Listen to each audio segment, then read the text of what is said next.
hatuwezi kujenga taifa la hivi.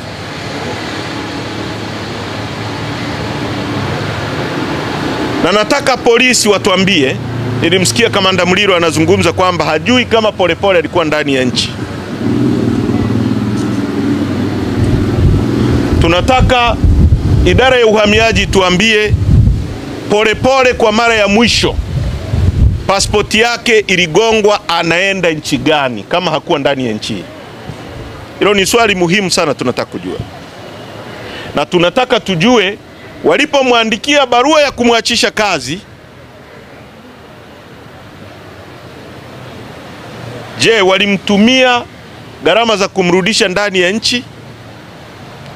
Kama hawakumtumia, basi Wizara ya Mambo ya Nchi za Nje inapaswa pia kutuambia yuko wapi. Hatuwezi kuwa kwenye nchi ambayo watu wanachukuliwa kama kuku. Na hili jambo nalizungumza kila siku, mlitilie uzito. Hakuna ajuae kesho yake ikoje. Na nimekumbusha kwamba Polepole miaka 6 iliyopita alikuwa katibu mwenezi chini ya Rais Magufuli, ambaye alikuwa akipita hata majani yanatikisika. Kwa unaweza kuelewa Polepole alikuwa na nguvu kiasi gani. Leo sisi Chadema tuko hapa tunapiga kelele arudi.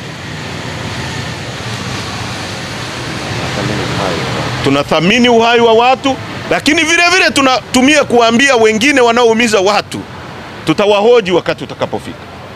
Sasa ndugu zangu, mmeona tumetoa kwenye statement watu 15 wametekwa ndani ya siku 9. Tuna serikali ya aina gani? This is a crisis. Rais yuko kwenye campaign, watu wanatekwa, watu wanapotea kwenye nchi yetu. Rais yuko kwenye anafanya campaign, aongoze nani? Kama sisi wote eventually tutatekwa, unajenga barabara, atembee nani kwenye hizo barabara? Hayo madawa utapelekea miti au binadamu? Unataka kuongoza nani? Utakuwa kiongozi wa barabara unazotangaza au umeme au maji? Hayo maji ni kwa ajili ya nani kama watu wanatekwa kama kuku? Uhai wa mtu ndio namba 1, vingine vyote vidafuata. Ukijenga barabara, ukijenga nyumba, ni kwa ajili ya binadamu asiwe na baridi. Gari ni kwa ajili ya binadamu imsaidie kusafiri. Umeme, everything kwa ajili ya binadamu. Kama hakuna binadamu, hakuna gari, haina maana. Sasa kama watu wanatekwa na watu wako kwenye kampeni wanatuambia watatuletea maji, sio watatuletea barabara, watatuletea tukiwa kaburini au huko nako tutupa. So ladies and gentlemen, huyu ambaye alikuwa anaongea hapa ni mmoja wa wale ambao ni viongozi wa chama cha Chadema ambaye anaitwa Heche, ambapo alikuwa anakashifu vitendo baadhi ambavyo vinaendelea nchini hapa Tanzania, ambapo alikuwa anazungumzia kuhusiana na mpango mzima wa utekaji, ambapo yeye mwenyewe alikuwa asema kwamba utekaji nchini unaendelea, lakini mpaka saino Rais Samia Suluhu Hassan kama kabisa hajawahi simama hadharani na kuweza kukashifu huno utekaji. Na akaendelea kusema kwamba Samia Hassan Suluhu anaendelea kufanya kampeni zake ili aweze kuchaguliwa kuwa rais wa nchi ya Tanzania. Swali kubwa ni je, anashindana na nani?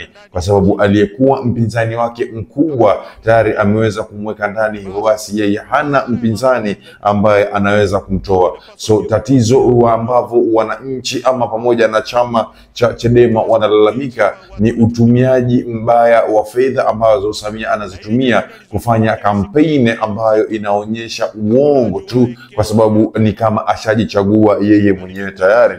Nani atakayetumia rasilimali anazopigia kampeni wakati watu ama wananchi wanaofanyiwa hizo miradi wanatekwa na kuuliwa baadhi yao? Ambapo hapa alikuwa akieleza kwamba nchi ya Tanzania ni nchi ambayo iko na rasilimali nyingi. Nchi ya Tanzania ni nchi ambayo iko na wananchi ambao ni raia wengi sana, lakini sasa raia hawa hawana imani, hawana amani na serikali yao wengi wao, ambapo yeyote yule ambaye ataenda kukashifu serikali kwa njia moja ama ingine, basi Heche alikuwa anatuambia kwamba anaenda kutekwa ama kukamatwa, na mwisho wa siku huenda akauliwa ama huenda akapigwa vitisho, ambapo ndo Heche anauliza, je, ukitengeneza mabarabara ukitengeneza hizi whatever we call lights, ukitengeneza vitu vyote ambavyo unataka kutengenezea wananchi wako, ni nani ambaye atakuja atavitumia wakati wananchi hao unawateka na kuwaua baadhi yao? Heche akaendelea vile vile na kusema kwamba takriban siku 9 hizi zilizopita watu takriban 13 wameweza kutekwa nyara nchini Tanzania, lakini Samia Suluhu Hassan ambaye ni rais wa hiyo nchi kamwe kabisa hajagusia hili swala na hajaliongelea hili swala. Kila mtu anaanza kujiuliza kwa nini tena inatokea hivi? This is the big question ambayo kila mtu anajiuliza mpaka sasa. Ndugu mgeni rasmi, hapa katikati kumetokea mambo mengi. Mimi niwaombe na kuwasihi vijana wenzangu, hatuna Tanzania nyingine zaidi ya hii. Kuna mtu ana Tanzania nyingine zaidi ya hii? Kuna mtu hapa ana Kariakoo nyingine zaidi ya hii? Kuna mtu hapa ana Ilala nyingine zaidi ya hii? Katika vitu ambavyo tuna wajibu, na hii sio optional, sio mbadala, tuna wajibu kuvitunza na kuvienzi, ni tunu ya amani, umoja na mshikamano wa nchi yetu ya Tanzania. Sasa kwa sababu wengi ambao ni raisi kurubunika ni sisi wa umri huu, manake umri ni umri wa kujaribu, tunataka kujaribu mambo yote. Oktoba 29 sio siku ya majaribio.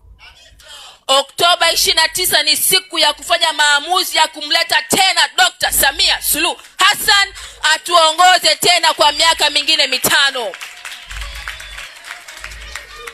Tusiwe vipofu. Tumeona kazi aliyofanya, sisi ndio wakwenda kumpa moyo na tulizo la moyo Dr. Samia Suluhu Hassan. Tuwabebe na wenzetu Oktoba 29, tukapige kura kwa moyo mmoja, turudi nyumbani, tusubiri matokeo, tuendelee kuhamasisha mitaa yetu, vijiji vyetu, vitongoji. Tudumishe amani. Bila ya amani hatuwezi kukaa hivi. Bila ya amani hatuwezi hata kufungua haya maduka na kufanya shughuli zetu. Mifano ipo mingi, mifano ipo hai, wenyewe mnashuhudia kwenye vyombo vya habari maeneo ambayo wamecheza na amani. Hakuna kinachoendelea. Tusiwe sehemu ya historia hiyo ambayo sio njema. Kwa hiyo ndugu yangu Haji, mimi nitamani nitumie jukwaa hili la kusalimia, kwanza kukupongeza wewe, kukutakia heri nyingi wewe na mheshimiwa mbunge mtarajiwa, na kwamba vijana na kina mama na wazee wangu tuendelee kumwombea mgombea wetu Dr. Samia Suluhu Hassan, na ifikapo 29 Oktoba tuhamasishe watu wajitokeze kwa wingi kutimiza haki yao ya kidemokrasia ya kikatiba, wakapige kura kwa amani. Tuendelee na shughuli zetu zingine za nini, za kiuchumi na kijamii. Hapo vipi?